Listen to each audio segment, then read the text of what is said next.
12 pasal 2 surat Efesus berbunyi, demikianlah kamu bukan lagi orang asing pendatang, melainkan kawan sewarga dari orang kudus dan anggota-anggota keluarga yang dibangun di atas dasar para rasul, para nabi, dengan Kristus Yesus sebagai batu juru-juruan cara hidup. Efesus adalah kota yang terdapat kuil besar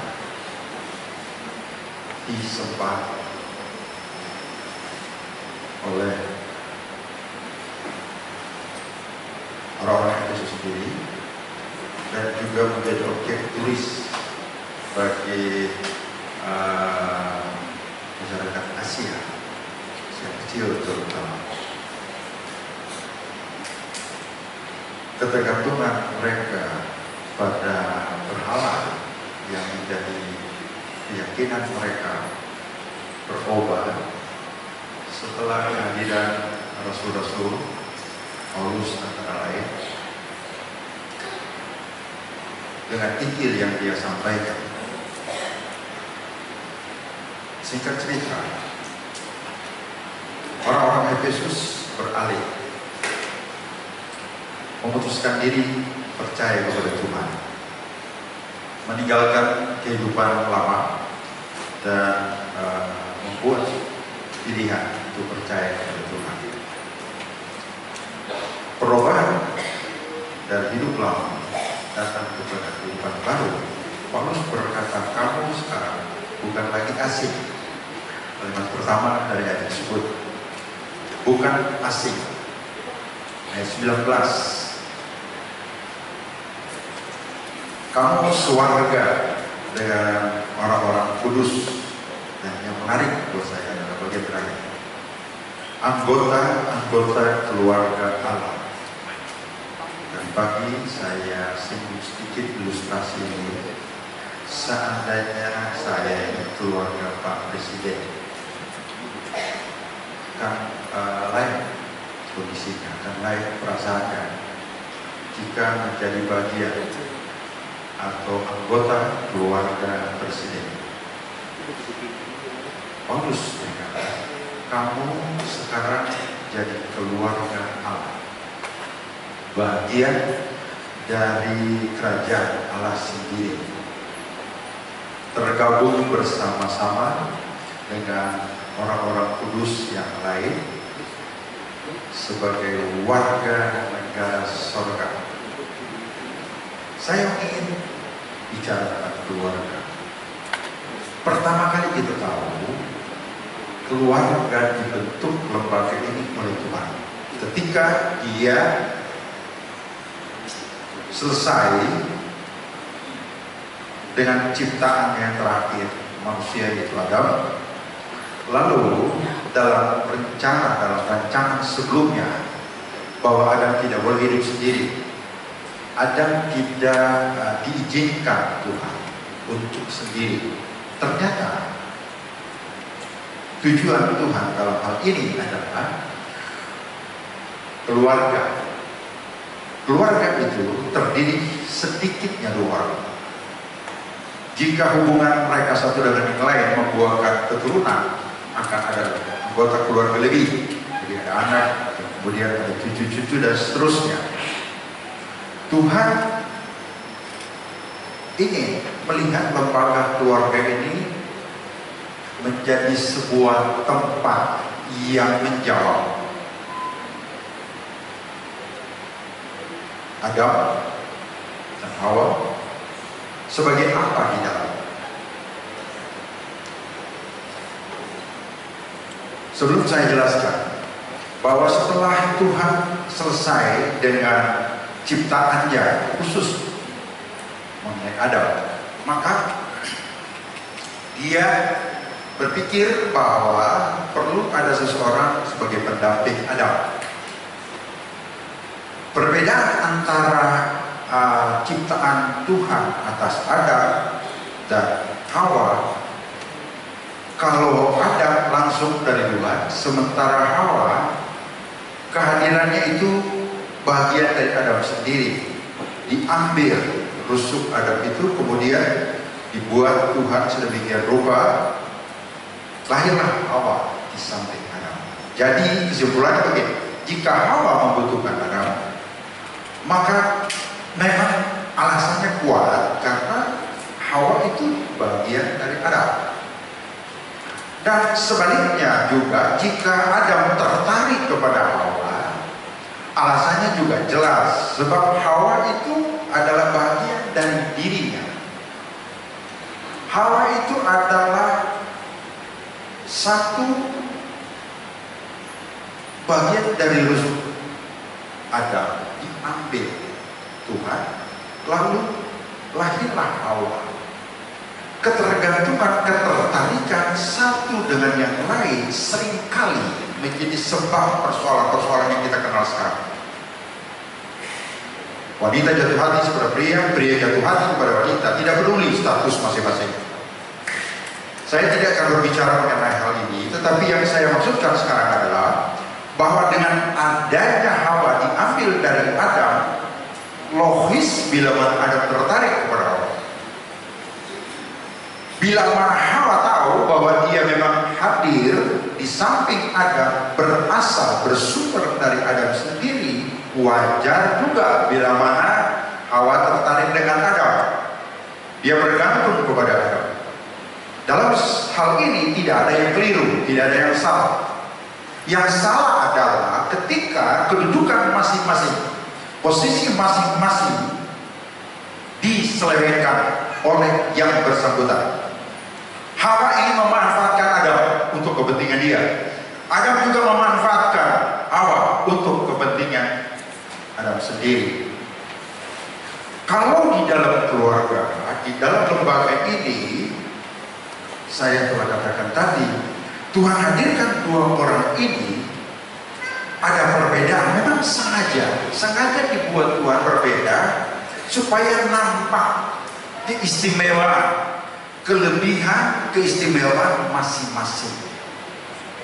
Tuhan sendiri mengakui bahwa Adam dan Hawa ini hebat sekali, luar biasa. Adam sendiri terhadap Hawa juga seperti itu, bahwa Hawa itu cantik, anggun, lembut, sedangkan Adam kekar, gagah, tampan. Adanya perbedaan ini sebenarnya bukan untuk maksud menciptakan permusuhan satu dengan yang lain, bukan untuk menciptakan ketegangan di antara masing-masing, bukan begitu.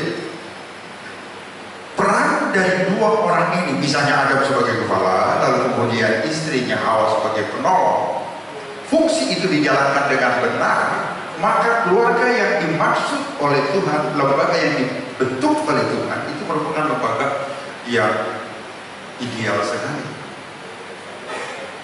Jadi orang yang masuk di dalam lembaga ini bagi Tuhan istimewa. Tadi pagi saya katakan kepada kaum wanita khususnya, when you are sick, you are not cute anymore. Don't listen. Gak usah modal narik RH, RB, apa, usah. Kamu itu cantik lagi, luar biasa. Tuh, Tuhan, coba saudara buka Kejadian pasal 1. Saya bukan yang takut jangan sampai saya salah, saudara coba saudara lihat. Kejadian pasal 1 ayat yang ke-20 atau ayat yang ke-31. Tuhan berkata begini. Ayat 31, demikianlah. Nah ini dia. Maka Allah melihat segala yang dijadikannya itu sungguh amat baik, amat bagus. Indeed was very good. Bagus.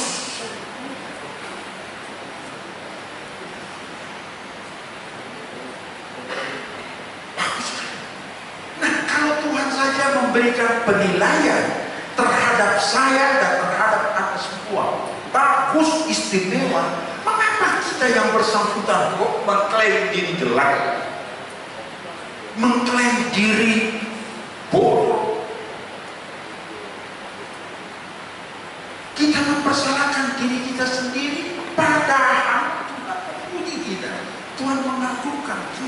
Saya berterima kasih. Di hadapan istri saya ini kalah. Saya lebih dari Tom Cruise, Brad Pitt,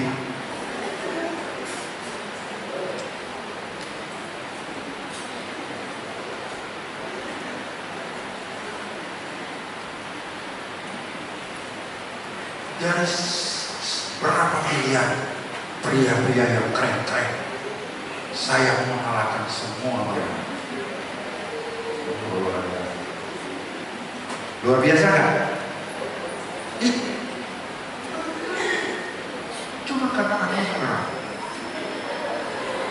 kemurahan.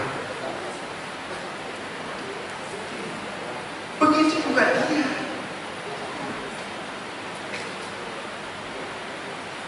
Saudara, Anda dan saya, pasangan Anda, itu istimewa sekali.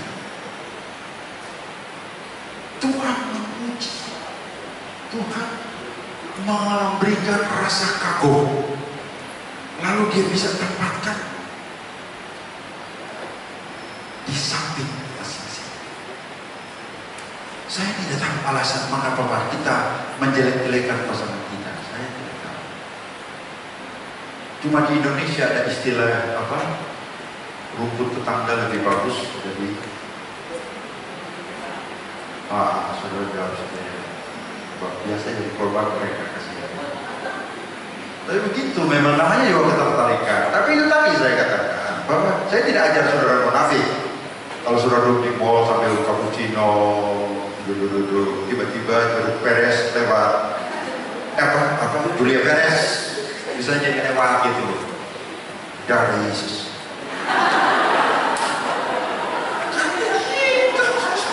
Biasa saja lagi, biasa saja, lihat aja dan usul baik.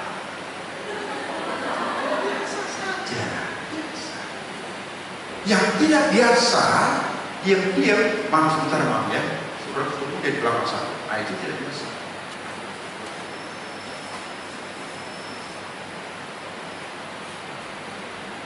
Hawa bagian dari Adam bagian. Dalam ketergantungan dua belah pihak itu sudah umum. Yang tidak umum adalah pelanggaran terhadap perasaan ini. Itu yang tidak umum. Kita menyimpan sesuatu niat untuk kepentingan kita, kesenangan kita mau manfaatkan. Itu yang baik. Dan Allah tidak membentuk keluarga dalam konteks ini. Allah membangun keluarga untuk mengerti bahwa dia ada di situ sebagai apa? Saya dipanggil orang. Atau di umum misalnya saja seperti tadi pagi saya katakan, kadang-kadang istri saya suka minta saya berdiri berdoa atau apa, dia tidak memanggil saya. Kalau kita dengar sambutan atau firman dari Duta Maifan tidak, atau berdoa, saya minta yang berdoa dalam Duta Maifan dia sebut suami. Nanti suami saya akan berdoa. Saya dapatkan panggilan ini dalam lembaga tadi, lembaga keluarga. Saya tidak menemukan diri saya seperti sekarang ini, dipanggil bapak, dipanggil ayah. Jika saya berada di luar lembaga ini, maksud saya, berilah penghargaan terhadap lembaga keluarga yang Anda sekarang lihat. Sepanjang tahun Anda dengan pasangan Anda itu adalah keluarga. Beri perhatian bahwa saya tahu bahwa saya dipanggil, disebut sebagai istri, sebagai suami. Itu saya dapatkan. Anda boleh punya pasangan tanpa keluarga, tanpa rumah tangga, boleh, bisa. Tapi anak-anak yang akan lahir dari hubungan Anda bersama pasangan Anda itu tidak sah. Itu tidak akan resmi, baik dari pemerintah maupun dari Tuhan. Harus ada lembaga. Tempat inilah bagi Allah Dia menemukan Anda dan saya. Saya misalnya sebagai kepala keluarga, lalu kemudian ada istri sebagai penolong. Dan saya tidak usulkan kepada Tuhan saya jadi kepala keluarga. Saya tidak sarankan kepada Tuhan kalau Engkau mau menciptakan saya harus dengan syarat begini. Tidak, semua itu dalam kerangka rencana Tuhan. Semua itu dalam rencana Tuhan. Oleh karena itu, jangan istri-istri mempersalahkan suami, menjelekkan suami saudara. Saudara harus bangga dengan pasangan Anda. Saya tidak tahu, saya tidak mau lebay sini jadi panjang-panjang, tidak. Tapi intinya ada di situ. Bangga dengan pasangan Anda. Selanjutnya saya tidak mau buang waktu. Untuk apa sih lembaga tadi? Saya sudah katakan bahwa kita mengenal diri kita. Jadi kalau saya dilahirkan kemudian bertambah besar, remaja, pemuda, lalu sampai bekerja, saya disiapkan untuk menjadi kepala keluarga. Saya disiapkan Tuhan untuk menjadi pemimpin di dalam keluarga, menjadi ayah bagi anak-anak yang Tuhan karuniakan dalam hubungan ini. Alkitab katakan itu satu. Dan berikut coba saudara buka Kejadian pasal 1 ayat 28. Ayat 28 berbunyi begini. Saya baca mulai ayat 27 dulu. Ayat 27, maka Allah menciptakan manusia itu menurut gambar Allah. Saya katakan tadi kan kita, Anda, dan saya itu istimewa. Karena ketika Allah dalam rancangannya akan menciptakan manusia, Dia harus cari patokannya apa ini. Kepalanya kayak gorila, badannya itu kayak kalau perempuan itu kepalanya itu persis bidadari, lalu bagian bawahnya itu kayak ekor ikan hiu. Dia harus memiliki patron. Di antara pilihan-pilihan yang mungkin saja bagi Allah ini nggak cocok. Akhirnya dia simpulkan, oh harus segambar dengan aku dong. Harus itulah patokan. Jadi kalau saudara mempersalahkan diri Anda, Anda menganggap kecil diri Anda, ini Anda sedang menunjukkan kepada Tuhan bahwa Tuhan itu jelek. Kalau Tuhan melihat saya, Dia melihat kekuatannya, Dia melihat ketampanan. Kalau wanita, Dia melihat keindahannya, kemuliaannya. Dan jangan salah tafsir. Sebutan ini keindahan kemuliaannya itu bukan sembarangan. Bukan dalam kadar ecek-ecek, tidak. Begitu hebat orang-orang di samping kita, misalnya pria atau wanita untuk pria. Sampai ada yang bunuh diri karena kecantikan dia, karena keindahannya dia. Begitu juga wanita terhadap pria. Sampai ada yang puasa 40 hari 40 gak mau makan, gak mau minum. Gara-gara itu cowoknya gantengnya enggak.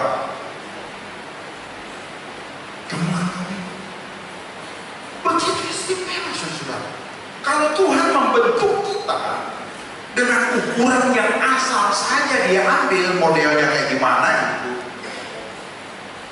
saya rasa Dia tahu bahwa kita akan kecewa. Dan untuk menghindarkan hal tersebut, maka Dia buat kita berdasarkan patron bentuk jadi. Jadi Anda mewakili Tuhan di mana Anda berada. Anda sedang memperlihatkan keagungan Tuhan di dalam diri Anda, kecantikan Tuhan di dalam diri Anda untuk. Sekarang kita lihat bagian berikutnya. Ayat 28. Tuhan memberkati mereka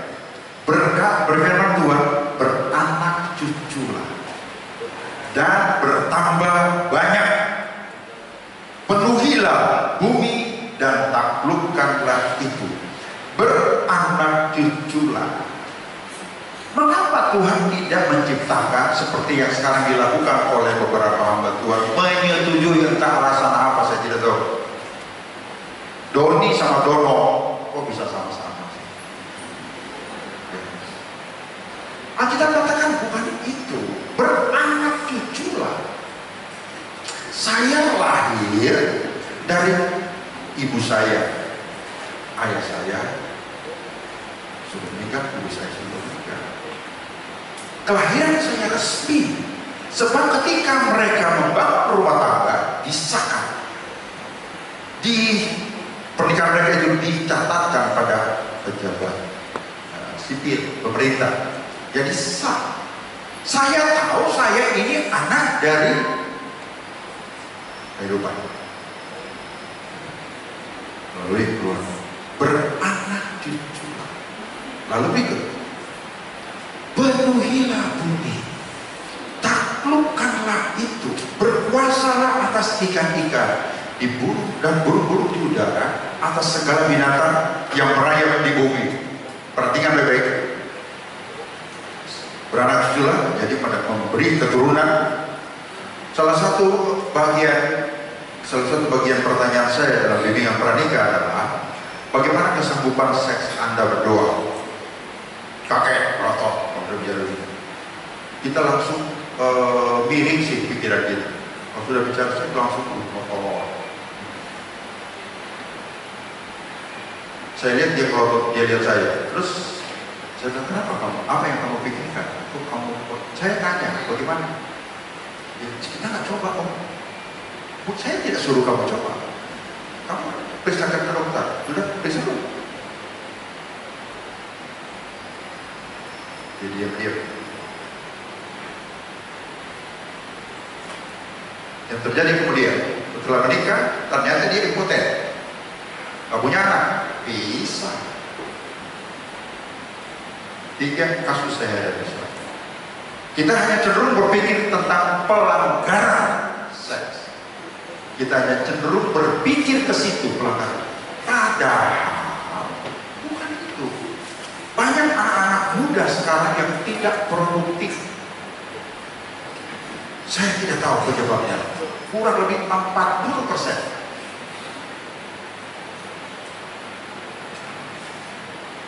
Dan pasangannya enggak. Aduh, saya tahu begitu om, saya nggak jadi. Lah, saya sudah tanyakan dulu. Kok diem?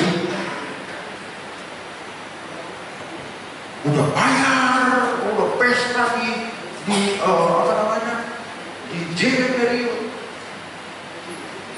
IO-nya ini, wah, udah luar biasa. Cuma habis aja begitu satu hari. Beranak cucu lah. Nah, saya tidak mau. Itu nanti bagian lain. Taklukkanlah bumi, berkuasalah atas ikan-ikan. Sini ada 2 kata hampir sama pengertian. Taklukkanlah, berkuasalah. Dalam bahasa Inggris saya senang dengan bahasa Inggris, dia katakan rule.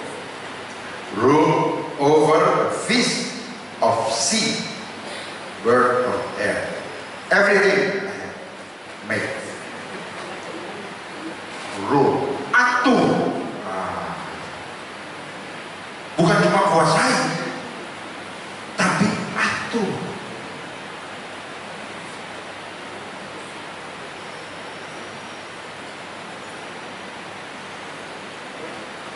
Ada tanggung jawab. Saya katakan ilustrasi ini, saya pakai analoginya. Ilustrasi ini, istri saya punya kewajiban, punya tanggung jawab. Dia siap, itu beres-beres, itu bersih-bersih, misalnya gitu ya. Dia siapin sabun, dia siapin handuk, dia pokoknya seperti itulah hal-hal yang menjadi kewajiban. Begitu sudah selesai, obrol, ada apa, ada shampoo, shampoo macam-macam, shampoo dia beda, shampoo saya juga beda. Ya biasalah, supaya mana ada sih rambut gak putih jadi hitam pakai shampoo? Kan ada, tetap aja putih. Jadi saya nggak mau yang rumit dibikin gitu, kayak yang tidak rumit. Dan sudah, dia siapin.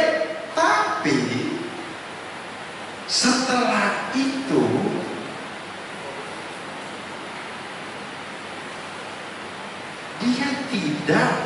kasih mandi saya, siram pakai sabun.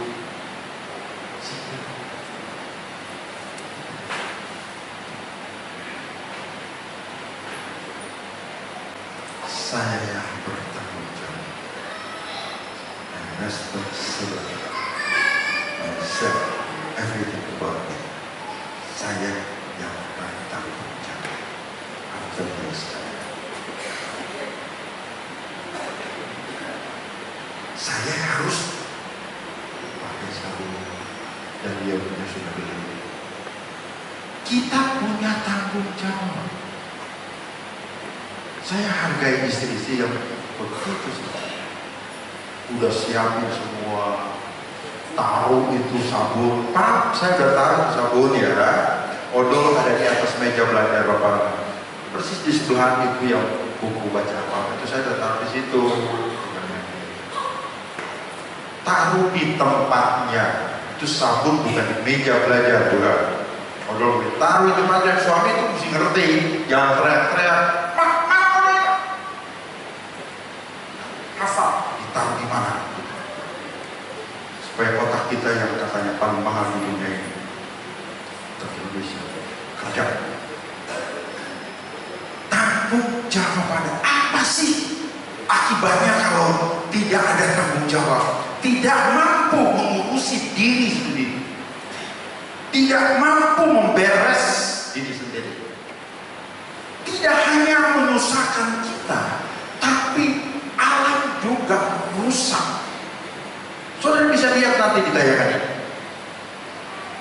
Bagaimana urusan kita sebetulnya yang diberikan oleh Tuhan. Tuhan berkata, aku sudah siapin semua. Aku sudah sediakan. Kalau saudara baca di dalam ayat yang berikut tadi, Tuhan berikan ikan, makan semua tumbuhan sebagai makanan. Nah, Tuhan tidak suap itu makanan, nih makan. Tidak. Kita sendiri yang harus ambil tanggung jawab terhadap hal tersebut. Kita yang harus tunjukkan bahwa kita memiliki kewajiban pada posisi sebagai anggota satu di antara dua. Kalau kita istri, apa? Kalau suami, apa? Gitu. Ada tanggung jawab. Saya senang sekali dengan himbauan dari atas. Saudara mulai terlatih. Ketika saudara makan permen apa-apa semua, saudara tidak taruh itu. Ada tempat, ada bak sampah di situ, saudara taruh di situ. Dan sudah mulai terlatih, sudah mulai terbiasa. Dulu saya masih ingat, saya tidak tahu, mudah-mudahan tidak di antara saudara-saudara membantu anak dia kasih buang kotoran di wastafel. Saya baru mengerti mengapa di beberapa tempat di rumah sakit, di mall suka ditulis bukan tempat cuci kaki. Jadi rupanya kalau orang robot itu kaki dia taruh di wastafel. Itu wastafel bukan tempat cuci kaki. Kok Indonesia ini mau dibilang pintar, mesti dijelasin. Saya tahu lah, ini bukan tempat cuci kaki, ini bukan tempat itu. Harus dijelaskan sama sekali. Tidak mengerti tanggung jawab, tidak mengerti apa. Sudah dengar waktu Presiden Soeharto dulu kedatangan tamu? Sudah pernah dulu? Sudah pernah belum? Sudah belum? Oh sudah, ya udah.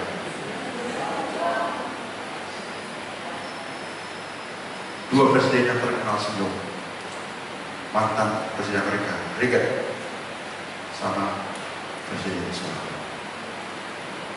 Tiba di Halim, pada era duduk orang berdiri, ya. Terus senyum-senyum di mobil, di masjid, begitu keluar Halim, waduh, orang buang air di pinggir jalan. Tiba-tiba Soeharto berdiri, berubah. Dia lihat, oh ada yang kencing rupanya. Biasalah, itu udah lewat kan, giliran kunjungan balasan. Sudah dengar dia, sudah belum? Kunjungan balasan Pak Soeharto almarhum pergi ke Amerika Serikat, sampai di merupakan terpaksa. Jadi disambut lalu keluar. Begitu keluar sama, dia lihat, ada juga yang kencing di pinggir jalan. Saya kan sudah bilang, kata si Direktur. Tapi coba kamu lihat baik-baik, siapa yang kencing? Ya, begitu dulu yang kencing orang Indonesia. Karena sudah terbiasa, karena tidak ada tanggung jawab. Kasih tahu dong anak-anak saudara itu, kalau kasih tahu bahwa ini bukan tempat. Kasih tahu bahwa ini tempat kita. Anak-anak saudara ingin buang air besar atau untuk beraktivitas lah, untuk kegiatan kepentingan mereka. Kasih tahu, mau nyaman di sini, mau yang jongkok di situ. Kasih tahu. Perhatikan dia beraktivitas itu dengan benar atau tidak, sebab nanti dia jadi susah. Saudara harus awasi. Kasih tahu. Jelaskan kepada dia apa yang menjadi kewajiban dia. Kita semua punya kewajiban, punya tanggung jawab. Kalau tidak dilatih dari sejak kecil, nah saudara akan mengalami kesulitan nanti setelah besar. Salah-salah dia akan di Amerika waktu dia jadi sekolah di sana atau apa, dia sudah lihat dia sembarangan di semak-semak. Malu kita bukan bergaul itu. Kita seperti itu. Kita katakan ada tanggung jawab. Aturlah, kuasailah. Ayat itu dia berkata begini, coba saudara, seperti saya sudah jelaskan tadi, kejadian coba sebagai ayat terakhir. Keluar kejadian pasal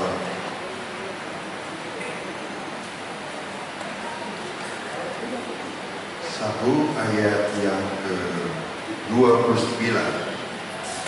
Perhatikan ayat 29. Berfirmanlah, aku memberikan kepadamu segala yang berbuat. Ya, saya sudah kehilangan beberapa sama pakaian. Nah, saudara lihat ini badai pasir di Arizona. Ini badai pasir. Perhatikan baik-baik, kenapa ini muncul. Kemudian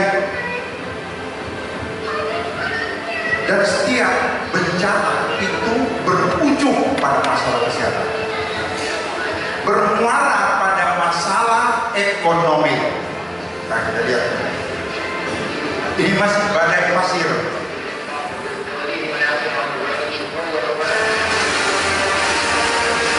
Di sumber tornado terakhir saya lihat di Al Jazeera tadi waktu saya turun, powerful tornado di Amerika.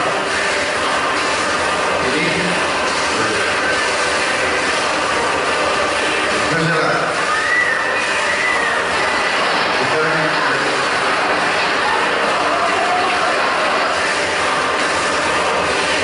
banjir besar di banjir di Australia. Ini bukan tsunami loh, bukan.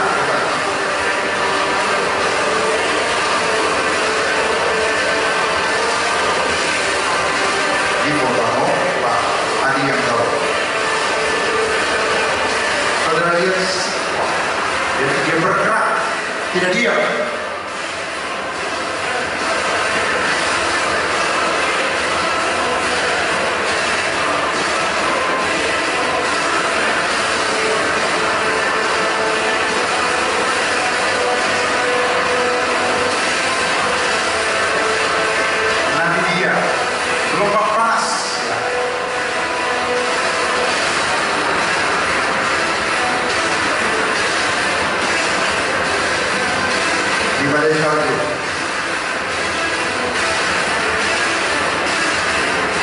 Jangan terlalu serius soalnya, sebentar akhir.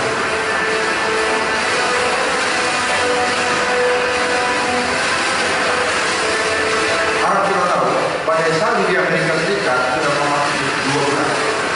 Kalau kita hujan, kita memasuki 2 bulan. Sama susah tidak 2 bulan.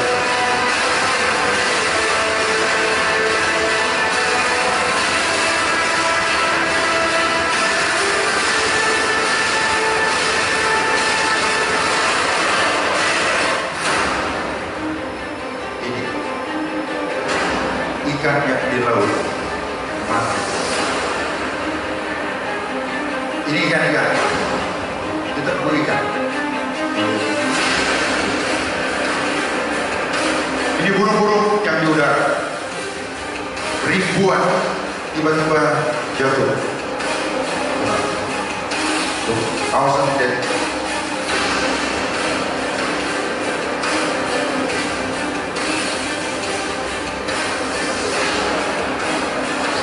Ikan mati.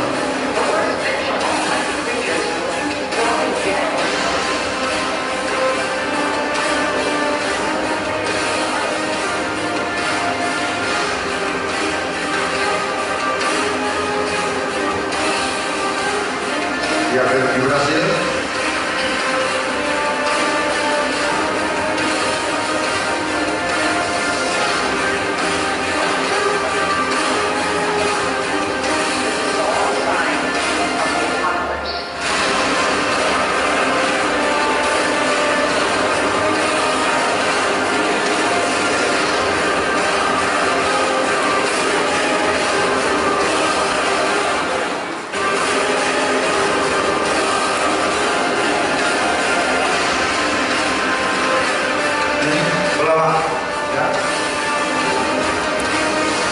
tiba-tiba dia masuk persis kayak di keluaran. Belalang, ada macam-macam. Anak.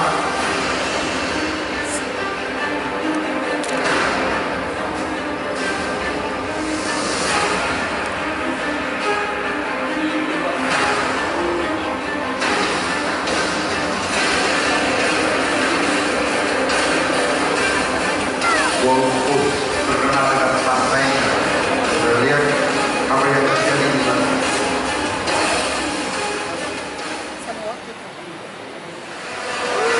Nah, ini ujungnya ini. Manusia ingin menyelamatkan diri masing-masing. Berebut cari makan.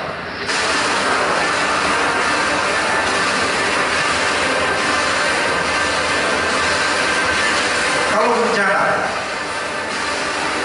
saudara perhatikan, ini yang terjadi di Turki, yang terjadi di Mesir, yang terjadi di Timur Tengah, yang terjadi di Afrika. Kita pernah terjadi pada kerusuhan 97, tapi belum menunjukkan separah seperti yang terjadi di negara-negara itu. Tapi fakta bahwa bencana akan berujung terhadap kenyamanan Anda dan saya. Tadi pagi saya berkata,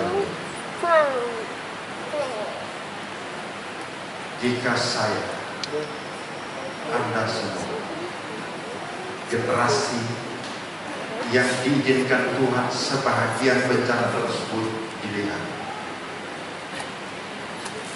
Allah memaksa menyampaikan pesan tersendiri buat kita. Satu waktu kita akan pergi. Anak-anak melihat kita dan tidak akan pernah kembali. Sudahkah Anda merenungkan bagaimana generasi berikut menggantikan Anda menghadapi bencana yang lebih besar dari apa yang Anda saksikan? Dari mana lebih besar? Pernahkah sudah bayangkan bahwa banjir kita, badai banjir kita ini sampai selama begini? Artinya terjadi sekali untuk kedua kali akan dilakukan. Kalau sudah terjadi satu atau dua kali, kemungkinan terjadinya ketiga kali dalam skala yang lebih besar. Dunia sedang berjalan dengan maut di dalam, bumi sedang berjalan dengan kematian di dalam, menggiring generasi berikut sesudah kita ke tempat kehancuran. Pikirkan kalian, bahwa anak-anak saudara akan menghadapi bencana tersebut. Kesalahannya dari mana? Saya sudah sampaikan hal itu kepada saudara. Kalau Ayub berkata, coba sudah buka ini ayat terakhir.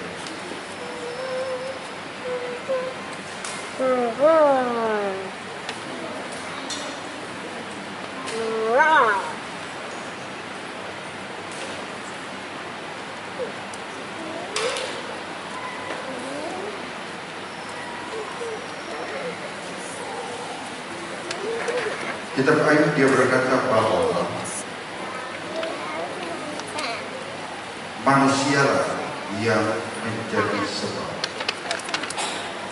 Saya sudah lupa ayat ini.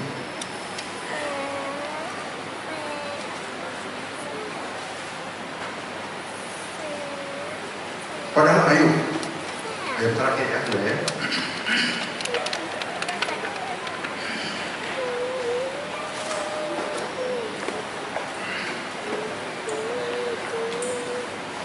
Ayub tahu bahwa bencana dari berbagai penjuru yang mematikan anak-anaknya itu di satu rumah.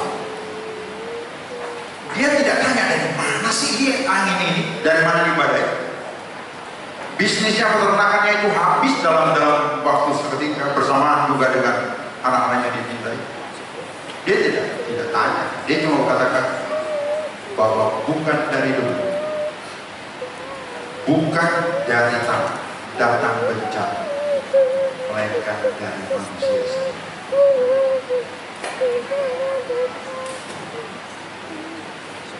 Latihlah diri Anda dengan tanggung jawab sehari-hari di rumah, di kantor.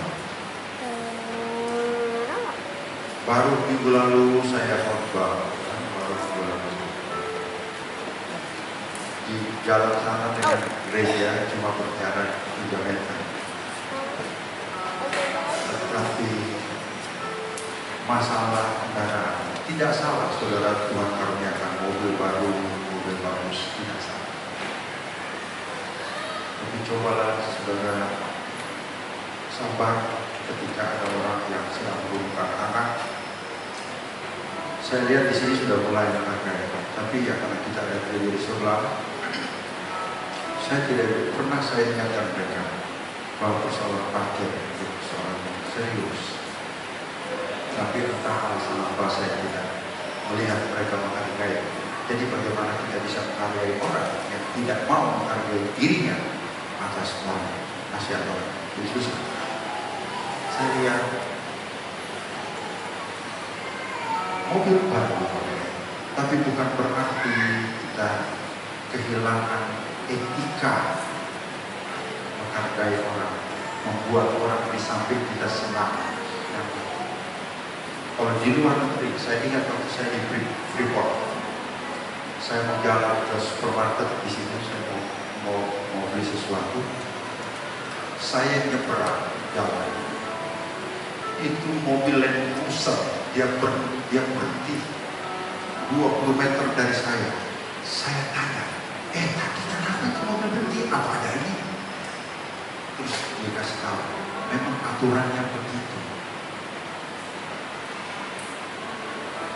Kita di Indonesia beda. Pernah terjadi di Amerika kecelakaan, kaki, keterang mobil Ferrari, telepon dari rumah sakit, Pak, saya di rumah sakit kecelakaan, saya nabrak trotoar, berputar terbalik. Bapaknya katakan itu oke. Bagaimana kakimu, bagaimana ini dan sebagainya. Oh nggak apa-apa, hanya ada mobil Eropa tuh begitu ya, keselamatan masyarakat. Peristiwa berikutnya sama, kecelakaan. Telepon, bapaknya kaget, wah, mobilnya Lamborghini. Bapaknya, kenapa kamu kok bawa mobil nggak hati-hati? Lalu gimana sekarang mobilnya? Gimana mobilnya? Ya mobilnya apa Pak? Saudara tahu nggak siapa ini? Indonesia. Kalau kita Indonesia nanya mobil soal nasib anak kita atau apa itu betul.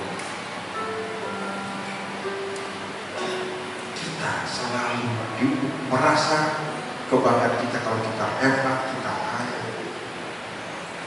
Pemuda terkaya ke-18 di Amerika, ya, dia punya Facebook. Dia berikan pernyataan begini, saya adalah orang terkaya, 28 miliar dolar kepunyaannya, kekayaannya, setara dengan seluruh aset Bank BCA. Dia bilang begitu, saya tidak nyaman dengan uang banyak. Lalu dia bilang, saya menjadikan ketika 1 miliar, 11 triliun, 12 triliun kalau berkurang yang kasih Yesus. Jadi cara berpikir beda. Mereka memberi bahagia, kita merampok kita. Tapi saya tidak bicara soal itu. Saya ingin bicara bagaimana bencana akan. Ayub melihat bahaya nanti akan lebih besar. Dia putuskan di dalam hatinya untuk mencari. Anda harus berpikir baik-baik. Pertanyaan saya, sudahkah Anda menyiapkan anak-anakmu nanti, cucu? Sama Anda melihat dia sekarang senyum, pastikan bahwa bencana yang akan datang bagai pencuri waktu dia bereaksi. Pastikan baik-baik bahwa mereka juga senyum melihat dia.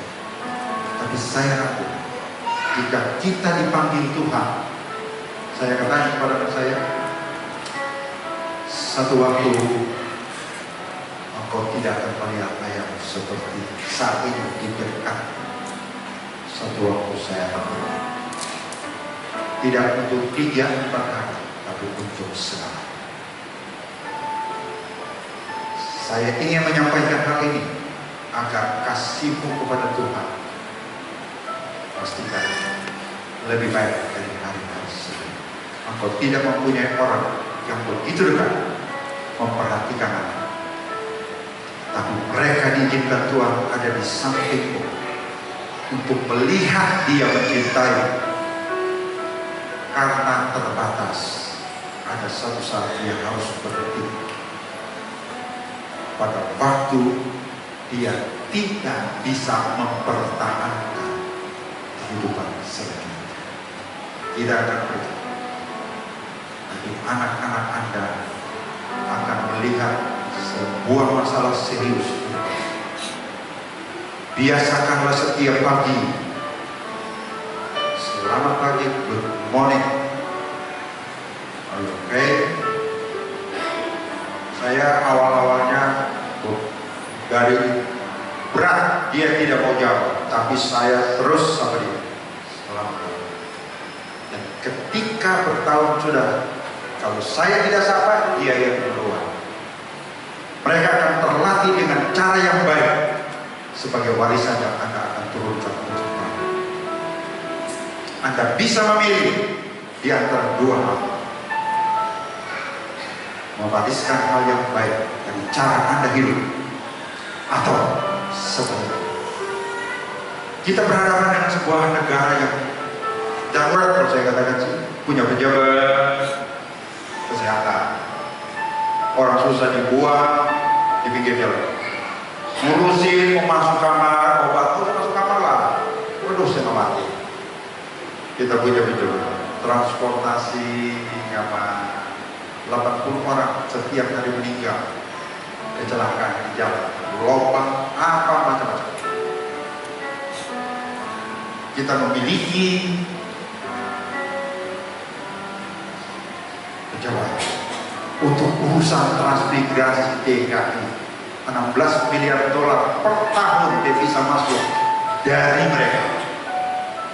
Tetapi saudara lihat di televisi, mereka pulang dalam tangisan, diperkosa, dipukul. Oleh karena itu Mika berkata, aku sudah percaya kepada Tuhan. Kalau tidak kita jadi jahat. Kalau ibu bisa begitu, saya juga bisa. Tapi apa mau kita bisa? Tentu tidak. Mika pasal 7 ayat 7, aku menanti-nantikan Tuhan. Aku menunggu. Apapun persoalan ekonomi, masalah ekonomi, dia berkata, aku akan tetap bersuka di dalam Tuhan. Jawaban ada pada Anda, dan anugerah Allah tidak berurusan sama sekali dengan kemauan Anda untuk memutuskan apakah Anda mau ke kiri atau ke kanan. Kebaikan Anda, kebahagiaan Tuhan kepada Anda tidak ada sangkut paut dengan semua pilihan-pilihan yang merupakan hak Anda dari Tuhan. Apa yang Anda akan buat? Apa yang Anda mau ke kiri atau ke kanan? Wewenang atas kemauan itu ada pada Anda sendiri. Tapi pertimbangkan baik atas sebuah keputusan yang akan diambil. Jangan membuat kita ketawa sekarang, tapi menangis kemudian. Kiranya Tuhan tolong.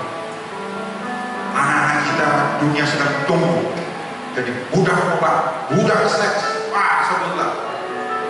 Saudara lihat sendiri aja di Facebook dan segala-segala. Mika berkata, aku menunggu Tuhan. Mika hanya mendapatkan ketenangan ketika dia lari di kaki Tuhan. Lari di kaki Yesus. Akhirnya mendapatkan kebahagiaan. Saat dia lihat sendiri orang terdekat pergi, dia datang dengan Tuhan. Tidak ada pilihan lain. Tidak mau jadi jahat, tinggalkan Tuhan, melawan Tuhan, atau tidak mau berjalan dengan Tuhan.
Apa yang mereka lakukan di luar ketika Anda tidak melihat, sekarang dia ada di samping.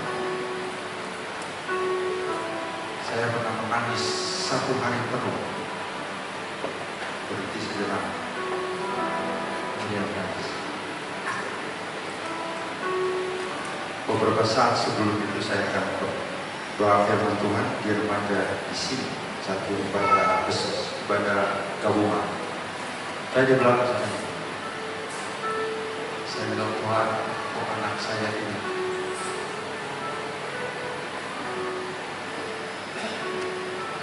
saya katakan,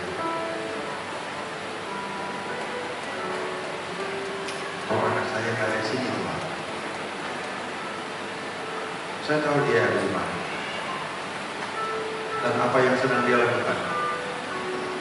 Bahwa jika dia berpegang pada prinsip ini, kebebasan menentukan pilihan itu adalah pemberian dari Tuhan. Itu berarti saya akan kehilangan dia untuk selamanya. Saya berdoa, Tuhan, saya ini tidak ada di sini. Jika teman-teman yang lain memuji, memuliakan Tuhan, dan saya mau melihat bahwa saya tidak gagal sebagai ayah untuk dia. Anda juga pikirkan baik-baik. Lebih baik Anda menangis sekarang untuk anak-anak, kemudian mendapatkan dia kembali bersama dengan Anda di hari-hari yang sulit menikah terus, di hari-hari yang berat. Saya sampaikan hal ini supaya Anda berpikir bahwa hidup bukan sebuah permainan. Anda tidak sedang berjudi dengan hidup menghadapi situasi. Penyesalan muncul kemudian sebagai akibat dari permainan ini. Tidak akan mengembalikan mereka. Ketika dibawa pergi oleh waktu, Anda tidak bisa mengembalikan mereka ada di samping. Mika dia berkata, Tuhan, aku hanya mengandalkan Engkau. Ayub berkata, aku hanya menanti-nantikan Engkau, mendapatkan apa yang seperti yang aku harapkan. Jawabannya itu cuma ada pada Engkau. Siang hari ini Anda tahu sendiri apa yang Anda sedang pikirkan untuk orang-orang di samping Anda. Tapi lakukanlah sesuatu demi keselamatan dan kenyamanan mereka di masa-masa yang sulit di depan. Anda tidak pernah tahu berapa besar persoalan, berapa hebat masalah akan datang. Kita tidak punya hak untuk mencari tahu karena kita tidak memiliki kemampuan untuk itu. Sekarang Tuhan, ini hari merupakan kesempatan. Kiranya Engkau berikan kekuatan kepada kita. Tundukkan kepala sama-sama. Terima kasih. Haleluya Yesus.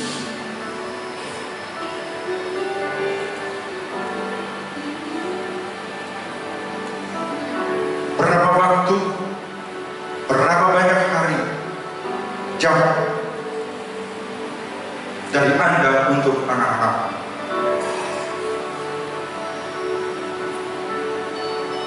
Sebagai ayah, berapa banyak kesempatan Anda menunjukkan dari hatimu bahwa Anda mengasihi mereka. Sebagaimana Anda tahu itu penting sekali. Haleluya Yesus.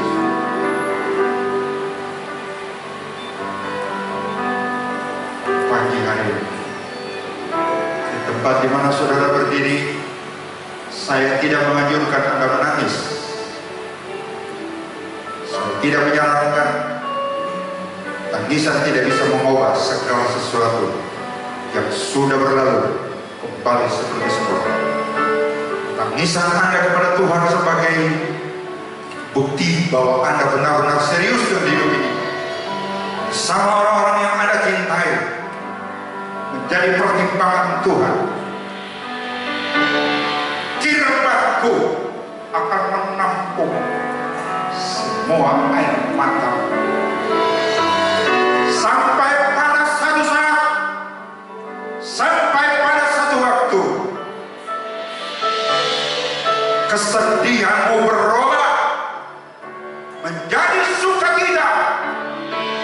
Pakai buah yang kau petik ketika hari-hari ini, hari-hari berat, Anda berusaha untuk setia, berusaha untuk menjalankan semua kewajiban. Haleluya, Yesus. Kami tidak mampu, Tuhan, mengatur diri sendiri terlalu berat, rasanya juga sulit. Bagaimana dengan mereka yang aku percayakan berada dekat dengan kami serumah, sekerja?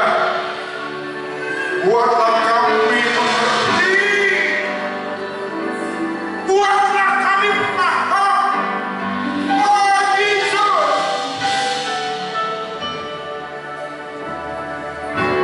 haleluya, haleluya, Yesus.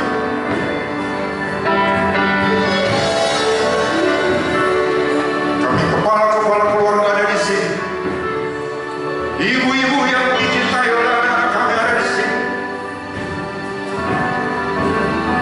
Oh, glory. Terima kasih. Terima kasih Tuhan.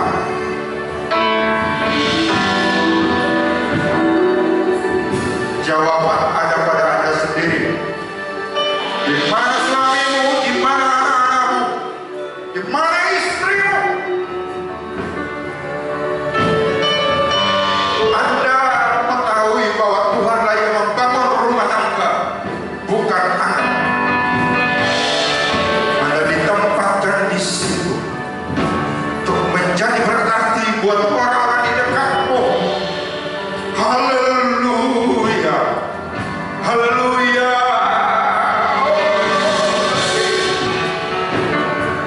Turunlah Tuhan, kuasailah kami, kuasai kami ya Allah.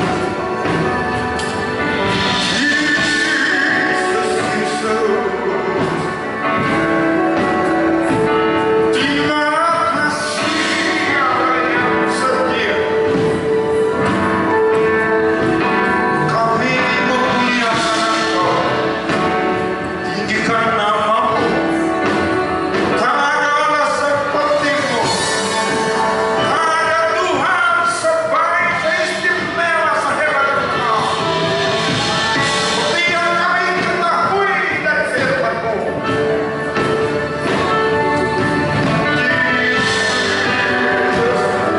Anak-anak muda berada di sini Tuhan, tidak terkecuali kami memerlukan kekuatan. Semua kami butuh kekuatan. Haleluya, Yesus. Glory, Yesus. Glory. Tuhan, kuasai, kuasai Allah.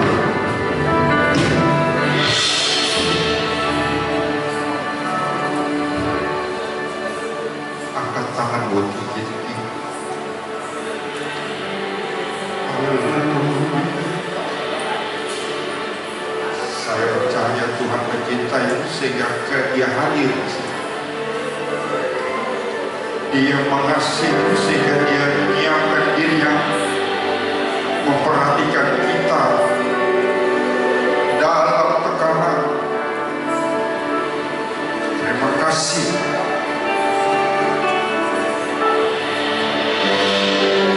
Haleluya. Saya ingin memberikan waktu untuk berdoa bagi saudara. Saudara tahu karakter saya, waktu berharga. Saudara merasa butuh, saudara punya pilihan untuk memutuskan diri mau didoakan. Tuhan, rekan-rekan saya akan berdoa. Kekuatan cuma dari Dia. Saudara yang ku kasihi, barangkali firman Tuhan keras, begitu keras, lebih daripada hari biasa. Tapi tidak apa-apa. Kita tahu bahwa Tuhan menunjukkan kasih-Nya kepada kita. Terima kasih Tuhan. Haleluya. Ada yang mau didoakan, saya berikan waktu.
kasih buat kehadiran-Mu pada saat siang hari ini yang telah memenuhi setiap hidup kami. Sehingga lewat pujian kami pada saat siang hari ini di hadapan Allah, kami menyatakan Engkau Allah yang sangat luar biasa. Terima kasih banyak Bapa lewat firman Allah yang sudah kami dengar pada saat siang hari ini, yang mengajar kami agar kami melakukan apa yang sudah Engkau kerjakan dalam hidup kami ya Tuhan. Apa yang Engkau inginkan bagi kami umat-umat-Mu yang hadir pada saat siang hari ini. Karena itu Bapa, kami bersama meminta kepada Engkau agar kiranya berikanlah kami kekuatan, mampukanlah kami, tolonglah kami ya Tuhan, agar kami mampu melakukan sesuai apa yang Engkau inginkan bagi setiap kami umat-umat-Mu yang ada pada saat siang hari ini. Belajar menyerahkan hidup hanya kepada Tuhan, belajar mengandalkan Tuhan di dalam hidup ini. Karena kami tahu Tuhan, kami tidak akan pernah mampu berjalan dalam hidup ini. Kami tidak akan pernah sanggup ya Tuhan untuk berjalan dalam kehidupan ini tanpa Engkau ya Tuhan. Oleh karena itu Bapa, tetap kami berharap kepada Tuhan agar kiranya Engkau terus memimpin hidup kami, membawa hidup kami ya Tuhan sesuai dengan apa yang menjadi keinginan Tuhan. Terima kasih banyak Bapa, kami percaya khususnya bagi seluruh jemaat-Mu yang mungkin mereka yang datang ke depan berdoa ya Tuhan, bahwa itulah kepercayaan mereka, bahwa mereka datang hanya kepada Engkau ya Tuhan, percaya bahwa semua apa yang mereka doakan ya Tuhan, apa yang mereka gumuli hari-hari ini, kami percaya Engkau Tuhan akan bekerja dalam hidup mereka, bahwa kemenangan demi kemenangan akan mereka raih bersama-sama dengan Engkau ya Tuhan. Dan biarlah mereka terus percaya kepada Engkau, menggantungkan seluruh pergumulan mereka hanya kepada Engkau ya Tuhan. Dan kami sekalian semua yang tempat ini yang mendengar firman Allah, kami percaya Engkau sudah berkati kami ya Tuhan. Dan hari ini kami akan memberikan persembahan bagi pekerjaan Tuhan di tempat ini. Tuhan memberkati setiap tangan-tangan yang memberi. Biarlah kiranya Tuhan Engkau tetap mengajar kami untuk memberi dengan kerendahan hati ya Tuhan. Karena kami sadar Bapa, bahwa semua apa yang kami miliki sampai hari ini, itu semuanya berasal hanya daripada Tuhan. Terima kasih banyak Bapa, terima kasih, terpujilah Engkau. Di dalam nama Yesus kami berdoa, haleluya, amin.